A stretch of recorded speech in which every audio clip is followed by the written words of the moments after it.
Buenas noches, hermanos queridos que están escuchándonos en esta ocasión. La palabra que da discernimiento, que da vida eterna. Vamos a hablar en esta ocasión, dentro de la serie de la palabra implantada. Hay un verso muy interesante en Santiago 1:21. Dice: recibir con humildad la palabra implantada, que es poderosa para salvar vuestras almas. Vemos que la palabra implantada es poderosa para salvar nuestras almas. Al recibirla, ten cuidado de ti mismo, decía Pablo a Timoteo en 1 Timoteo 4:16, y de la enseñanza, de la doctrina, persevera en estas cosas, porque haciéndolo asegurarás la salvación tanto para ti mismo como para los que te escuchan. Vemos realmente que la palabra está conectada totalmente con lo que es la salvación y con lo que es nuestra vida eterna. O sea, la palabra está conectada con la vida eterna. Para comenzar, para entenderlo profundamente todo este concepto de la palabra, porque si la palabra no está en nosotros, la palabra implantada, entonces no solo no tenemos fe, no tenemos ni salvación. La salvación es cuestión de la palabra implantada, el verbo Cristo, la unción en nosotros. Para entender este asunto tenemos que entrar a Génesis. El cuerpo natural de Adán, que se hizo un alma viviente después de que Dios respirara en él, estaba todavía sujeta a la muerte. Génesis 2:17 dice: pero del árbol del conocimiento del bien y del mal no comerás, porque el día que de él comas, ciertamente morirás.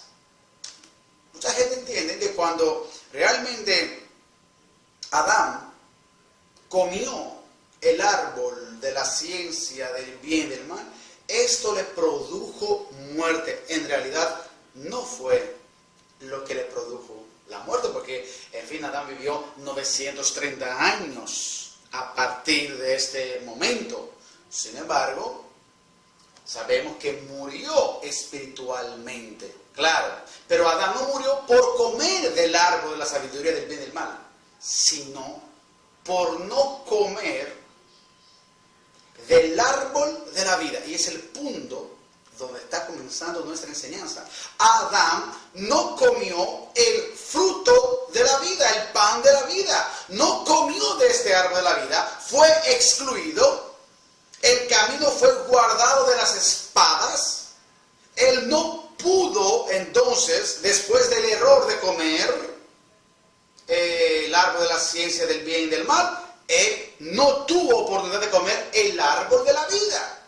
Entonces, miren qué importante es lo que está escrito en Génesis capítulo 3, verso 22. Dice: el hombre ha venido a ser como uno de nosotros, conocedor del bien y del mal.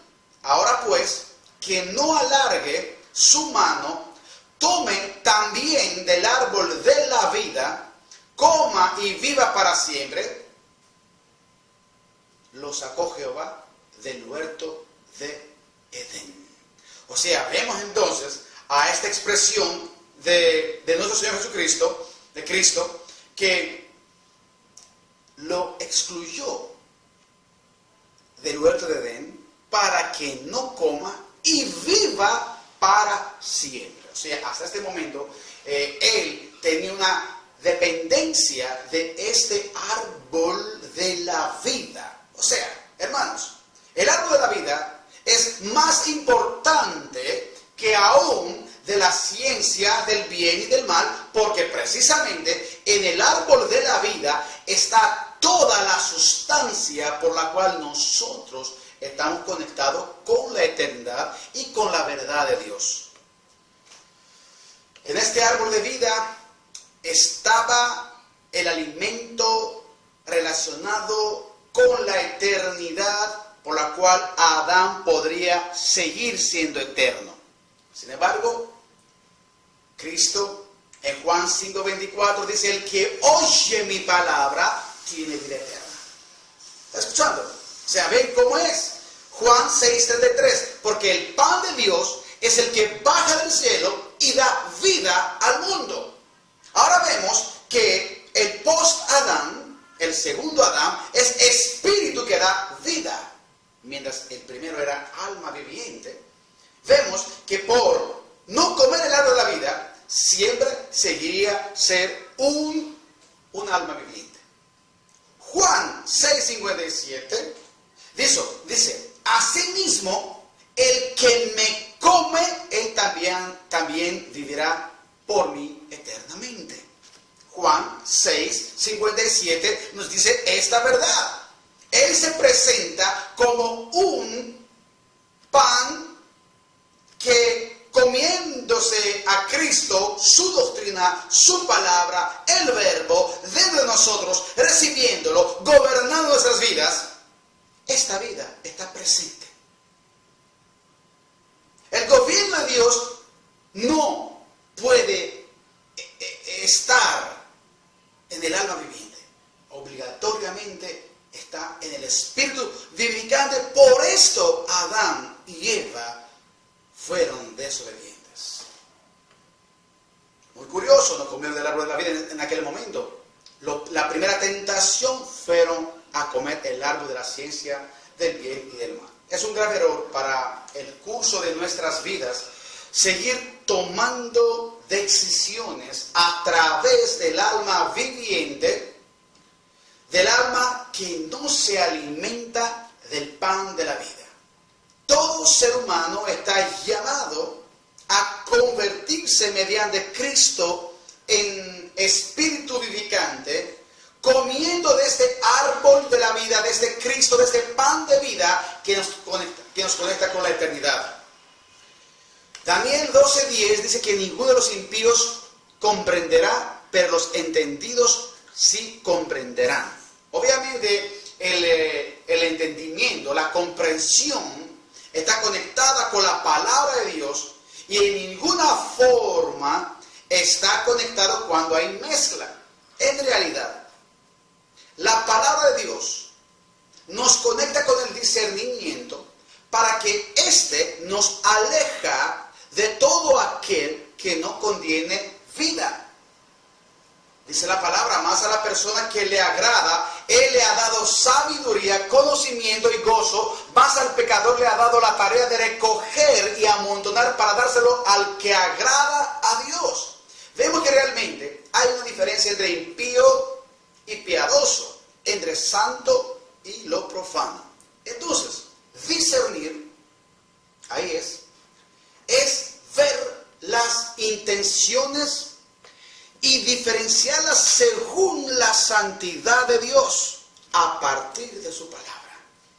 El gobierno de su palabra entonces está puesta para hacernos discernir y así poder separar lo santo de lo profano. Ezequiel 44:23 está diciendo, enseñarán a mi pueblo a discernir, esos los pastores de la generación que Dios está poniendo, aquellos hombres, aquellos ancianos, por los cuales, en base de una sabiduría e inteligencia espiritual, serán que va a conducir al pueblo con una condición, y esa es la evidencia de los genuinos. ¿Cuáles?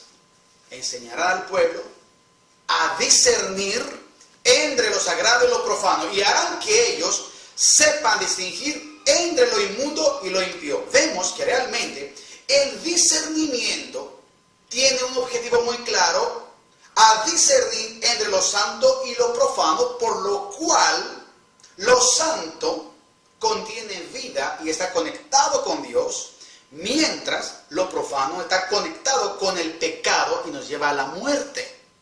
Simple, el pecado nos lleva a la muerte y la santidad, sin la cual nadie verá a Dios, nos conduce a la vida eterna.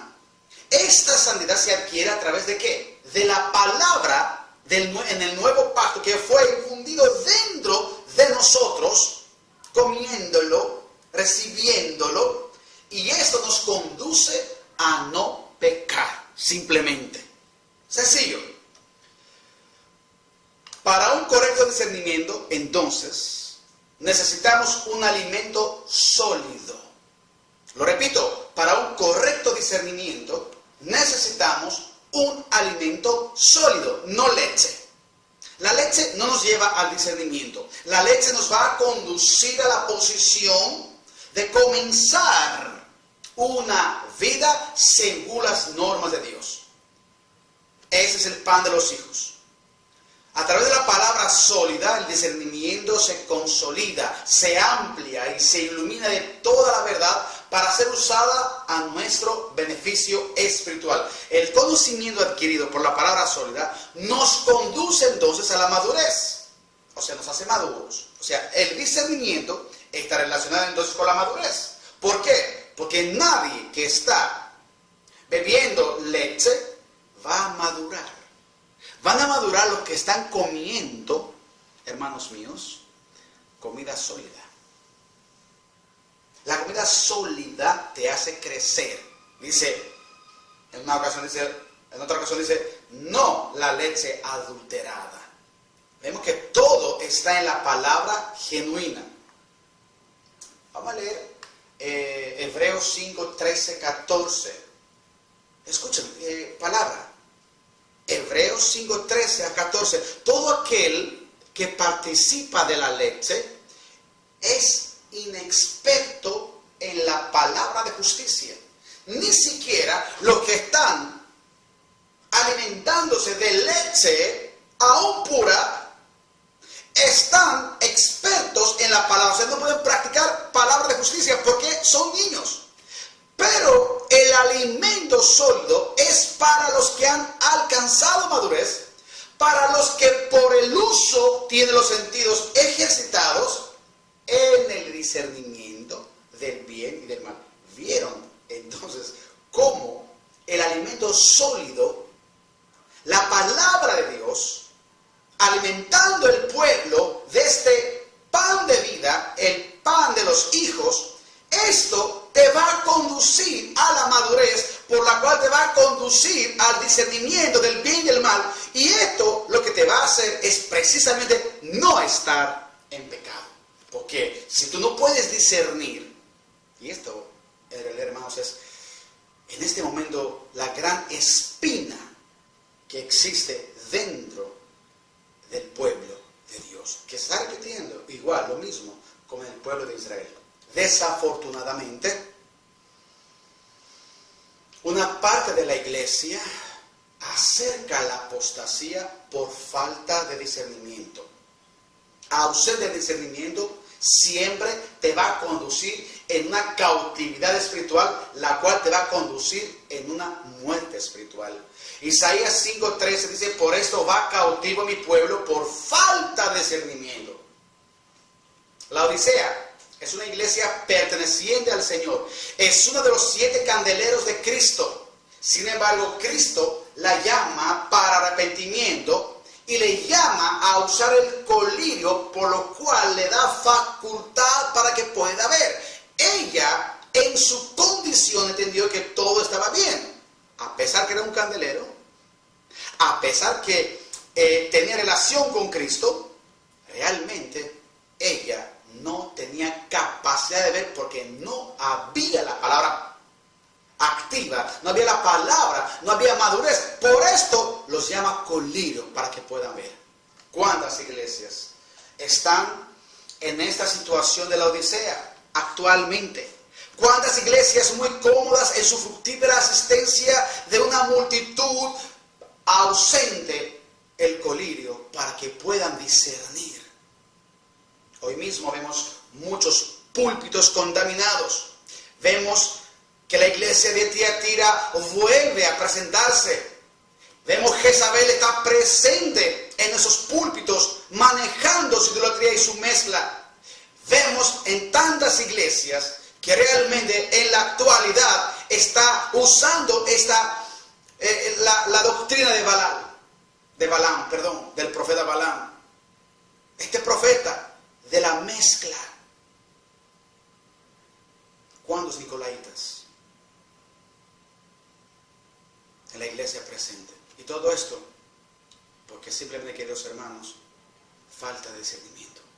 Cuando Jezabel está presente en un púlpito, es porque hay un púlpito débil. Espiritualmente hablando, es porque no han sido fortalecidos en la doctrina de Cristo.